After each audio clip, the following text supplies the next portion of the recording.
It was always funny seeing Chelsea fans chirp, "Oh, when's the Chelsea video come out? So quiet when we're doing so well." Throughout the first 99 years of Chelsea FC's existence, the club oversaw 25 different managerial tenures. And that is only 2 less managerial changes than Chelsea has seen over the last 22 years. The chaos all started when oil businessman Roman Abramovich made Chelsea one of the richest clubs in 2003. He would replace current manager at the time Claudio Ranieri with Jose Mourinho, which was an absolute stroke of genius as Mourinho went on to win Chelsea its first league title since 1955. He then led them to a second consecutive title and multiple other bits of silverware. Also under his wing, Chelsea were damn near unstoppable at home. In fact, they had a 64-game unbeaten run at one point. However, after some disagreements and a slow start to the 07-08 season, Mourinho unexpectedly left the club. In his place came the club's sporting director Avram Grant, who continued Chelsea's impressive home record by going unbeaten throughout the league campaign. Grant also led the Blues to their first ever Champions League final. They nearly came out on top, but let it slip when it mattered the most. Hey, little buddy, how are you doing? Oh my god!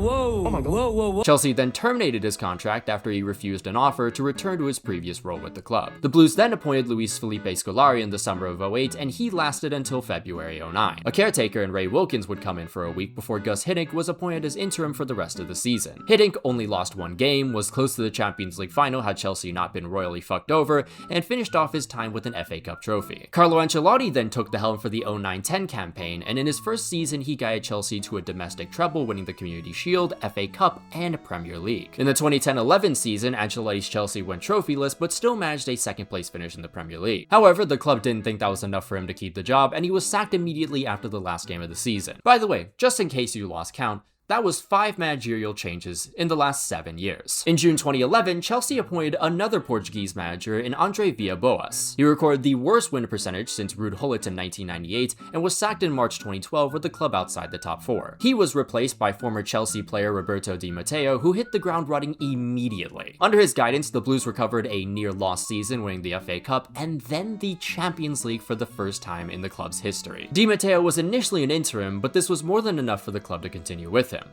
only for them to sack him months later after a rough patch in November. Fans were not happy about this decision, and what better way to get them on your side than to appoint an interim they did not fuck with whatsoever. Despite the hostile welcoming due to his past jobs though, Rafa Benitez was able to ease Chelsea into a 3rd-place league finish and a Europa League title before leaving in May 2013. After that, Jose Mourinho returned for a second stint and won a domestic double for the club in his 2nd season. However, his relationship with players deteriorated throughout the 2015-16 campaign, and he was sacked after losing 9 of the first 16 league games. Steve Holland was then brought in for a whopping 2 days before Gus Hiddink was appointed to save the season again. This time though, all he could do was help move Chelsea from 16th up to 10th at the end of the season. Antonio Conte was appointed in July 2016, and in his first season, he helped the club win yet another Premier League trophy. He then won Chelsea an FA Cup in the following season, but was sacked because the Blues missed out on the Champions League. In his place came everyone's favorite chain smoker Maurizio Sarri in July 2018. The Italian won Chelsea another Europa League title, but he left at the end of the season because he wanted to be close to his family back home. Chelsea legend Frank Lampard took charge in July 2019, and this guy somehow lasted longer than managers who actually won something. The final straw though came midway through the 2020-21 season, with Chelsea sitting 9th in the league. Lampard was then replaced by Thomas Tuchel, who just like Di Matteo back in 2012 helped the Blues turn the season around with a 4th-place finish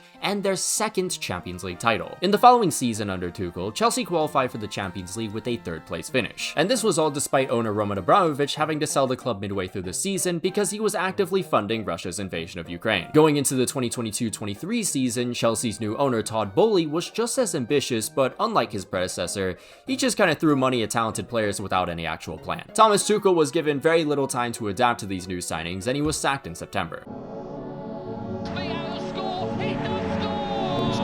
Just hangs one up towards the post.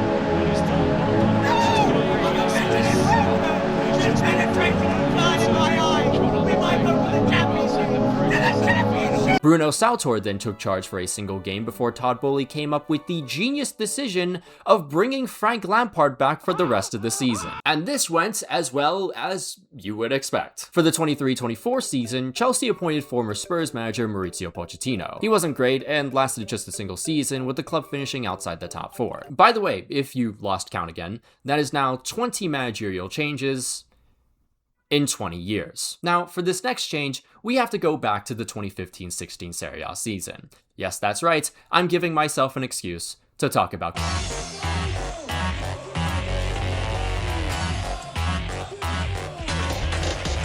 On the final match day of the season, my glorious Biancorossi defeated Udinese and now needed Palermo to drop points in order to escape relegation. Palermo, however, were playing Hellas Verona at home, a team that was dead last at the time. The boys in pink took the lead at the half-hour mark, but by some absolute miracle, Hellas Verona equalized early into the second half. Unfortunately, that was just the sports gods playing with my hopes and dreams, and Palermo retook the lead not even 2 minutes later. Now, pause real quick. That right there is Enzo Maresca. This was the only goal he scored for Palermo, the only one which contributed to Carpi FC's downfall. The only fucking one. Enzo played one more season before hanging up his boots and trying his luck with coaching. After a stint at a Serie B club, Maresca impressed enough to be hired by Man City and eventually became one of Pep Guardiola's assistants. Then in 2023, Maresca decided to go on his own pathway by becoming manager for championship side Leicester City. In one single season, he helped the team easily return back to the Premier League, and that caught the eye of Chelsea Football Club. The Italian was signed by the Blues in July 2024, and immediately he impressed. Chelsea in their first 17 league games lost only 2 times, which saw them sitting in second place. Unfortunately though, the team kind of ran into a wall throughout the second half of the season. The Blues had one of the worst away records in the league, but despite this, Enzo was still able to maintain a top 4 finish in the end. He also led Chelsea to a Conference League title and then shocked the world by winning the first rendition of the new Club World Cup. With that success under their belt, for the first time since the late stages of the Kremlin Abramovich era, it seemed like Chelsea were real title contenders going into a new season.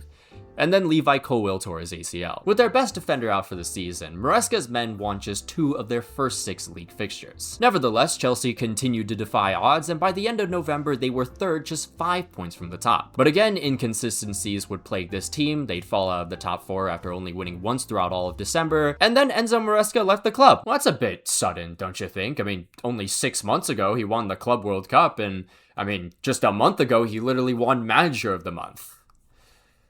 Well, you see. Since the new ownership in 2022, Chelsea has kind of changed their club structure. The main philosophy here is to reduce the manager's control over the club's ins and outs. So instead of him being the voice, he is actually now just one of many important ones. So for example, player transfers would be actually delegated to the multiple sporting directors, while player selection can also be dictated by the medical staff. Which, to be fair, is honestly not a bad idea for Chelsea, considering how volatile their coaching carousel has been for the last 20 years. However, the main obstacle with such a foreign structure is that most managers are kinda egotistical psychopaths, which, to be fair, is kind of a requirement for this job. Like, dog, Pep is one of the greatest to ever coach this game, but if one thing goes wrong, and I mean just one thing, this brother is either hurting himself or letting the voices take over. A lot of these guys are control freaks, so it's important that Chelsea does a slow and thorough evaluation of their targets before hiring them,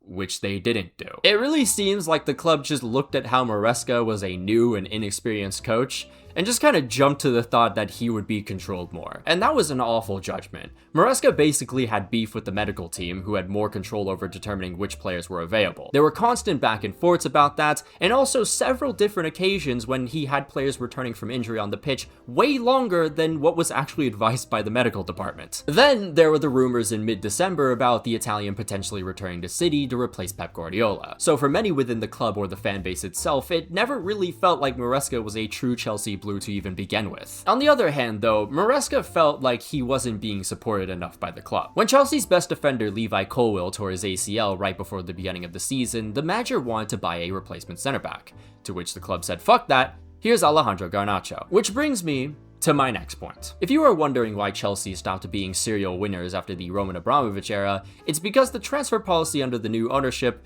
doesn't have any actual ambition. We've now seen it twice happen, where this club has fallen out of the title race midway through the season, basically. And instead of trying to build a stronger core with some proven players to take them up a notch, Chelsea keep preying strictly on every talent aged 18 to 22 like an unmarried San Francisco tech bro. Rule of thumb, by the way, if you are buying predominantly younger and inexperienced experienced players, you want them to have some like guardian who is wiser and like close to his 30s. Cause that way the young players can have someone they can lean on when they're struggling, you know, physically or even mentally. And this is especially the case if the manager himself is also inexperienced. But because of these sporting directors' obsessions with creating their own little St. James over the last few years, Chelsea's most experienced player is Reece James, who is 26. In fact, throughout this entire squad, there is not one single player who is currently 29. Now I wonder why this team just keeps collapsing midway through the season.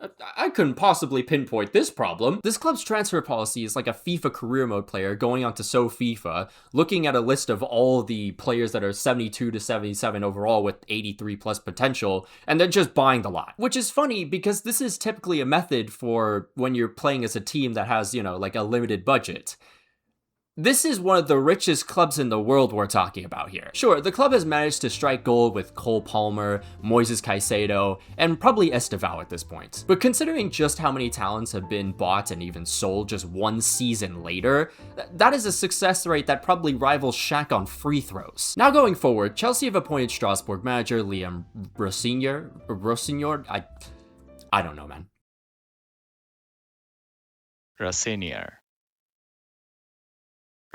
Who outside of his kinda cringy lines, is also a relatively inexperienced coach. By the way, there's also been allegations of nepotism because the new U21 and U18 coaches used to work for a youth academy that has a long-standing relationship with current sporting director Joe Shields. If you look at these coaches' CVs on Transfermarkt, something just doesn't really add up here. Now, this is not to say that Chelsea's situation is a crisis or a disaster.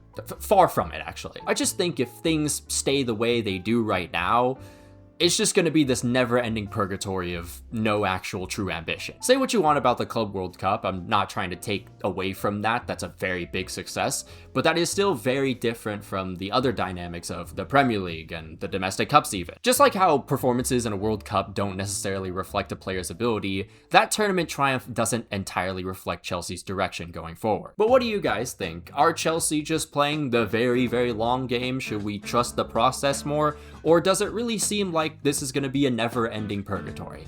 Let me know. And of course, a massive shout out to all our members, including Janos Balas, German Sayu 7, Jeremiah Owusu Ajimang, Django, Anzir Makalongcom, Alex Rod, Kendra Gacha, Saint Terran, Sylvia Citrus, Cheesebait, Winter Gel, Finn Likes Rugby More, Davox, The Portergeyser, Wise Orange, Polo Protos, Von Fan, Ghostly Owl, Coney Wolves, Lickstab, Matanai, Apollo, Thrilling ADT 13, Los Milos, La James Braun, Vecino, Napside, Money Cash Hose, Quantavious Pork, Lilia Lover, Stewed Monk, Red Yellow, Fuxi, MX Sand, Harry Maguire's Left Toenail, Flaquito, Thierry's Thoughts, Kev C, Dominic Griffin, Kyler Krebs, Mohammed Al-Tanib, Nish, Patrick Barley, Rashford God 5, Raspberry Ale, and Unbroken Persona. If you'd like to become a member on the channel, there'll be a link down below and up in the annotations. You can follow my Twitter if you want, follow my Instagram if you like. You can also follow my Twitch. I will be doing more watch-alongs because Arsenal are in the Champions League knockouts, so, you know, we'll see if I, you know, have fun times or want to end it all. But until then, I'll see you guys.